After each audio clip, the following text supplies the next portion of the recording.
The holiday season is my favorite time of year. I love the snow, even though we haven't snowed here in years in December. And today, this morning, it snowed. It was beautiful. It is beautiful. It's still out there. And I love that so many of us set aside time to decorate our homes with green foliage and lights. The atmosphere during this time of year is perfect. I can't get enough of it. I actually get sad when I have to take it down in January. In fact, I love decorating for Christmas so much that in college, I was actually a visual display intern for my local anthropology store. I absolutely loved it. It's probably my favorite job that I ever had. I just got to live in Christmas land from October through December.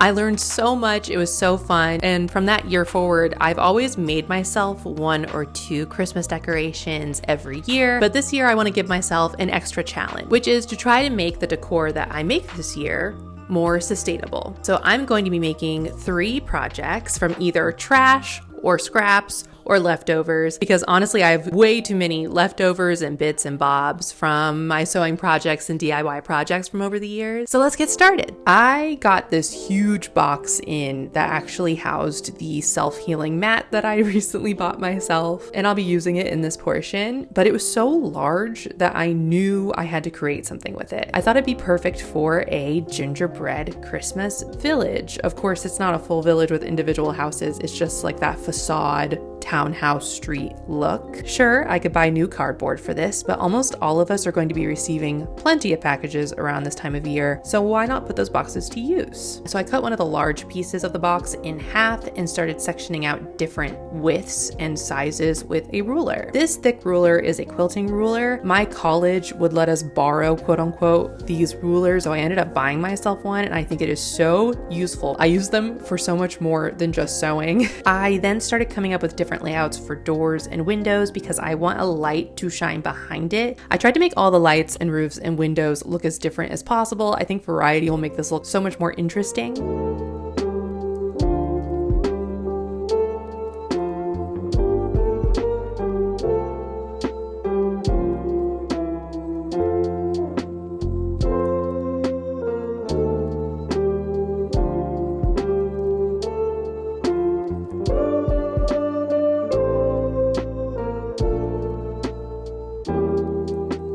Then it was time to start painting. I originally was just going to go through with a white paint marker, but I wanted it to look like frosting because we're making this look like gingerbread houses. So I ended up going with puffy paint, and the second I started painting, I knew I'd made the right choice. It looked perfect.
I have really been obsessed with the gingerbread aesthetic this Christmas. I just crocheted a gingerbread house purse in my last video, but I've never actually made a gingerbread house. But for those of you who have, because I know for some people it's like a yearly tradition, is it worth it? I feel like you don't end up eating it, or you only eat it when it's stale, but like, is it worth it because it looks cute? I don't know. You tell me. I also wanted the houses to wrap around on top of the mantle, so I made 2 sets of houses that would attach at the sides. I definitely should have had that added bottom flap that I kept with the other pieces, and you'll see why later. Lastly, I thought the lights might be a bit too bright without something to diffuse them, so I added parchment paper behind the windows and cut them to size. We'll continue with this project later, but let's move on to project number 2. I've used this fabric several times this year, first to make a holiday dress, then a tea bag bookmark, and now we're using the little remnant we have left to make Christmas tree pillows. I'm once again using these 2 plaids together, so my Christmas pillows will match my Christmas dress. I feel like holiday pillows are a perfect way to use up the little bits of scrap fabric that you have left throughout the year, and a Christmas tree is a pretty easy shape to eyeball. Since there are 2 halves to each side, I had to stitch them together first, but for once in my life, I actually felt like hand stitching and I didn't feel like taking out my sewing machine, so we're gonna do this with embroidery floss. And this served as great practice. By the end, my stitches were so much more neat and consistent.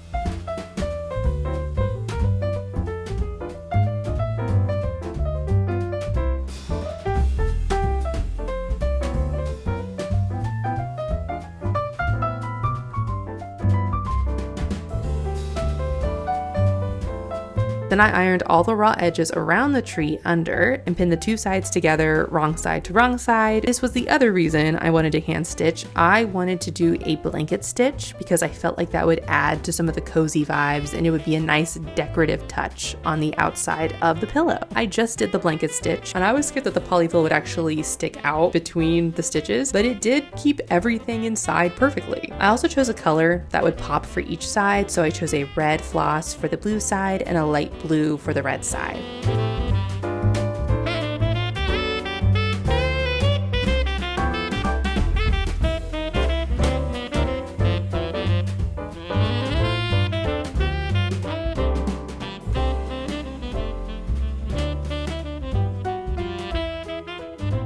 I then left enough room for my hand to stuff the pillow and closed it up afterwards, but now it is time for another baking break.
Once we got back home from being out of town, it was time to finish the gingerbread village. Because I had to use the inside of the box, since the outside has a lot of QR codes and shipping codes that I couldn't remove, that made it to where it wouldn't sit correctly on top of that bottom flap. But my dad had some extra wood pieces laying around, as dads usually do, so he let me steal some to kind of create a counterweight with yarn that would wrap around at the top of the houses and keep it all upright. I think if the side pieces I'd made had a bottom flap as well, I could have just glued those bottom flaps together and that might have been able to keep this upright by itself, but as it was, I needed to tack it onto the wood as well.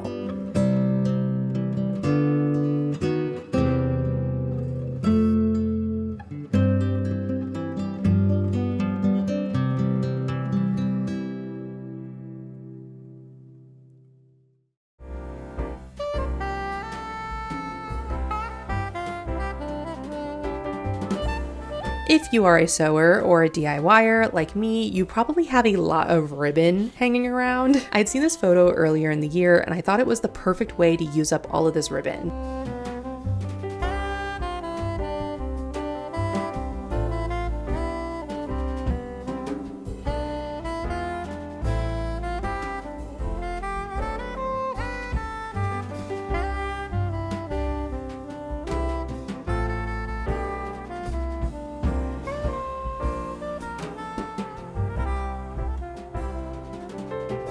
This was by far the easiest DIY. I just tied all these ribbons in as purposeful of an arrangement as possible and then cut them off at different lengths. Also, yes, the chandelier is amazing. We had a couple in this house that came with the house and they are both just like beautiful, beautiful chandeliers that were already here. I would also sometimes string some nutcracker ornaments onto the ribbons before tying it on. We loved the look of this so much that we actually ended up doing it to another light in the house.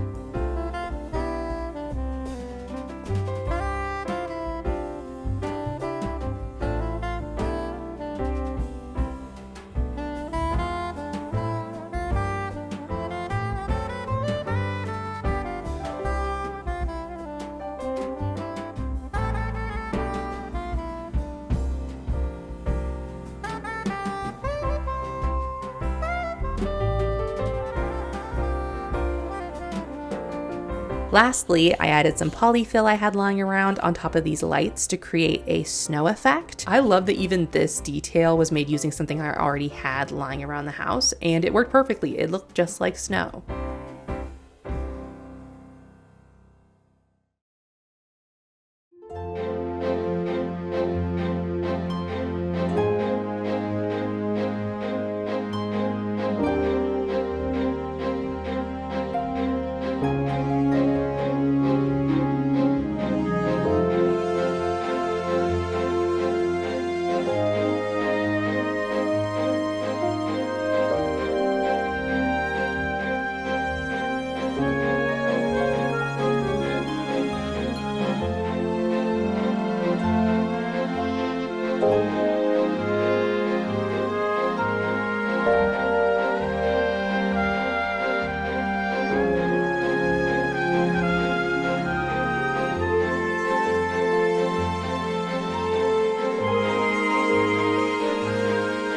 I love the way the gingerbread village turned out. I think it makes such a statement and is such a unique way to create a Christmas village in your house. And the polyfill ended up being that perfect extra snowy touch.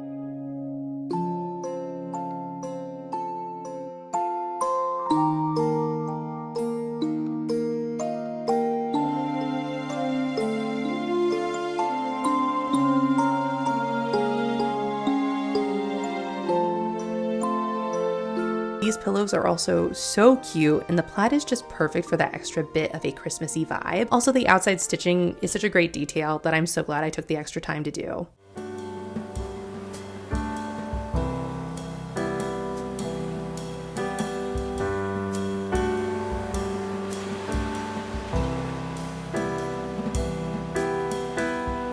and these ribbon chandeliers are the perfect addition to our decor this year. I love that even though they don't have the classic Christmas colors, they still give off that holiday feeling. This ribbon arrangement actually feels like something the March family and Little Women would do in their house, and that fills me with so much joy.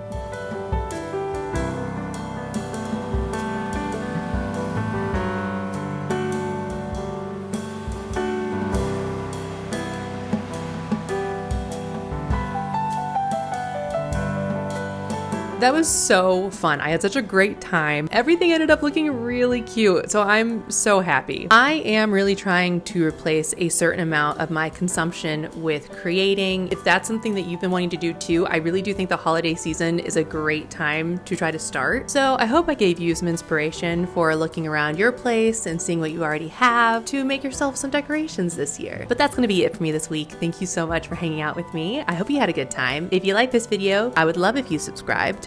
And I hope to see you back here next time. Bye!